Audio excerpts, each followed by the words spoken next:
चलिए आज नए वर्ष में हम अपनी स्थिति को मजबूत करें और अपना निरीक्षण करना सीखें कि हमारा जीवन, हमारा अस्तित्व में जो जीवन धारा है, जिसे मन की शक्ति, बुद्धि की शक्ति कहते हैं, जिसे लाइफ फोर्स कहते हैं, कॉस्मिक कॉन्शसनेस कहते हैं, वो किस तरफ जा रहा है। क्या वो माया की तरह, अविद्या की तरफ या विद्या की तरफ। जब पहली बार इंटरनेट का आविष्कार हुआ था, उसके बाद जो कंप्यूटर आया, उस समय 1995 था। हम कनाडा यूएस में क्लास ले रहे थे। काफ़ी डीप क्लासेज होते थे, 8-8 घंटा होता था रोज, कहीं 10 घंटा होता था। तो उससे पूरी तरह से स्पष्ट अनुभूतियाँ जो थी, आज भी वो चीज़ें सही हो रही है कि जब विज्ञान बढ़ेगा, विज्ञान इस स्तर पर आएगा, हम एक दूसरे में दूरी समाप्त कर सकें, तो उसी समय माया का प्रकोप भी बढ़ेगा कि जो वैज्ञानिक नहीं है, जो अपने जीवन को अच्छा बनाने में नहीं लगे हैं, विज्ञान के चकाचौंध में फंस करके नई उम्र में डिप्रेशन में, सुसाइड में, अनेक प्रकार की कुरीतियों में फंसेंगे, क्योंकि ऐसी कोई शिक्षा नहीं दी जा रही है कि विद्या क्या है, अविद्या क्या है। जो अविद्या है उसी को विद्या मान लिए हैं। जो पढ़ते हैं physics, chemistry, geology, botany, medical, engineering, इतिहास, भूगोल, ये सब जो कुछ पढ़ाई पढ़ते हैं, ये माया की पढ़ाई है। उसी का नाम विद्यालय रख दिए हैं, उसी को विद्या मान बैठे हैं। और विद्या है क्या? वो पढ़ाई जो सिद्ध कर दे कि समय दूरी नहीं होता है, आकार, प्रकार, मात्रा, द्रव्य, आयतन, वॉल्यूम, ये सब नहीं होता है। जब इसको सिद्ध करने में लगते हैं तो हमारी जो शक्ति है विद्या की ओर जा रही है। और जब ये सिद्ध करने में लगते हैं कि एटम मॉलिक्यूल क्या है, मेडिकल साइंस, इंजीनियरिंग क्या है, इतिहास, भूगोल क्या है, तो सारी पढ़ाई ये अविद्या की पढ़ाई है। इसलिए आप ऐसा कहीं नहीं पाएंगे कि कोई प्रोफेसर, कोई साइंटिस्ट, कोई मेडिकल डॉक्टर, कोई इंजीनियर उस सुख और शांति की अनुभूति कर रहा हो जिसकी वो कामना किया था बचपन में, क्योंकि ये सब माया की पढ़ाई है। और विद्या क्या है?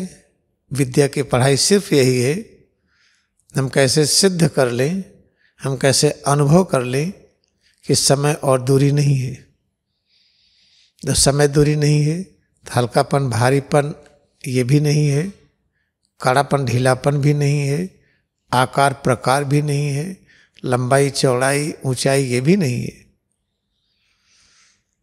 तो याद रखिए, हम माया में रहते हुए माया से मुक्ति का उपाय विद्या अध्ययन कैसे करें, उसका सीधा सा ये अर्थ है, हम चाहे खेती करते हो या कोई टेक्निकल साइंस में हो, आईटी हो या मेडिकल में हो, फिजिक्स, केमिस्ट्री, जियोलॉजी, बॉटनी, इस सब में हो, जब इन सब चीज़ों में हम होते हैं तो उस समय हम क्रिया योग ध्यान नियमित करते रहे, तो धीरे धीरे जैसे जैसे उम्र बढ़ेगी, अंत में आएगा कि अदृश्य जगत में जाने के पहले इतना एहसास हो जाएगा कि हाँ, ये सब माया है, ये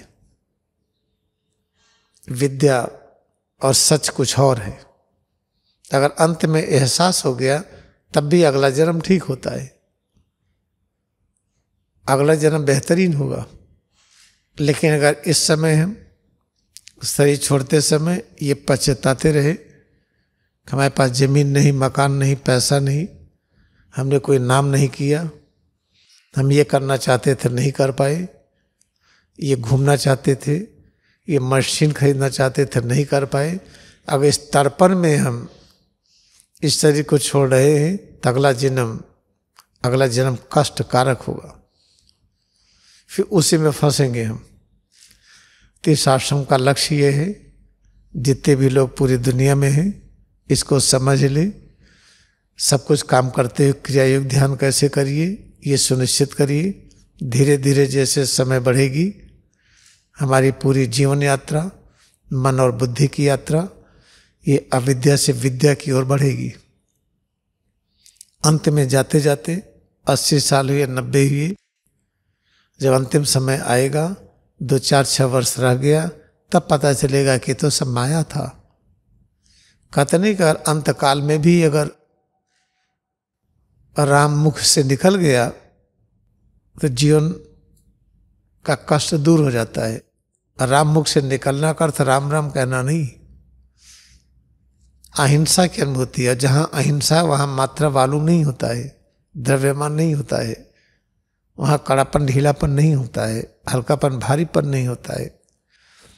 अगर शरीर छूटने के ठीक पहले भी ये ज्ञान हो गया कि माया क्या है, ब्रह्म क्या है, तो अगला जन्म बहुत अच्छा होता है।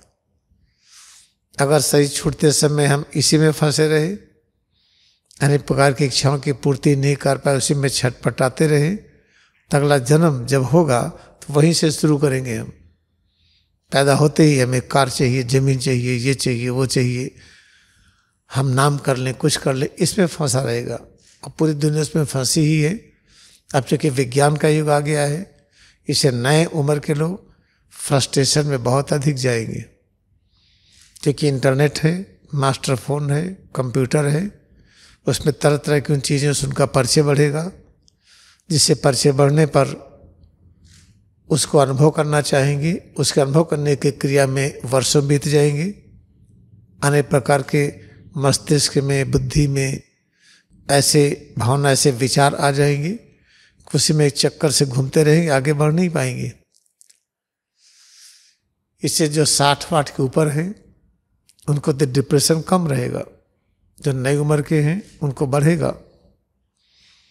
इसे चीज़ जानना आवश्यक है। इसलिए क्रियायोग का महत्व तो बहुत बढ़ गया है कि परिवार का हर वर्ग इसका अभ्यास करे। तो जो माया में अगर है भी तो माया में इस तरह से नहीं फंसेगा कि दुर्दशा हो जाए।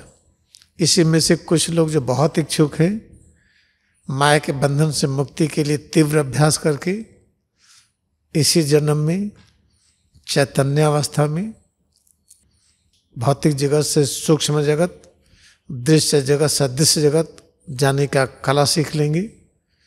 जैसा इन 3 का एग्जाम्पल है लाहिड़ी महाशय, स्वामी तेश्वर गिरी, परमहंस योगानंद, 3 का तो है ही एग्जाम्पल।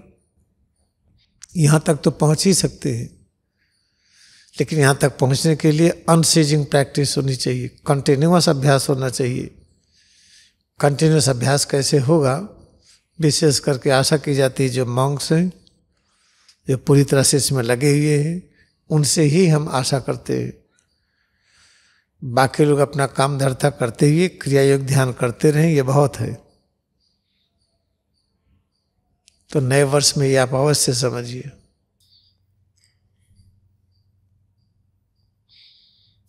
आइए हम 2 बार में श्वास से प्रश्वास का अभ्यास करते हुए अस्तित्व की अनुभूति करें। मैं 2 बार श्वास लेते हुए अंगड़ाई ले, मुंह से 2 बार में निकालते हुए ढीला करें। इस तरह से एकाग्रता बढ़ाते जाएं।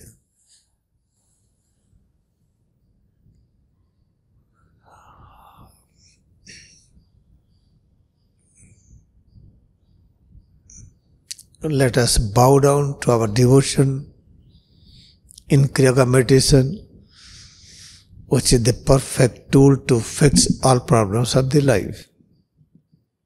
क्रिया योग में अपनी भक्ति को नमन करें, जो एक पूर्ण साधन है सभी प्रकार की समस्याओं से मुक्ति पाने के लिए।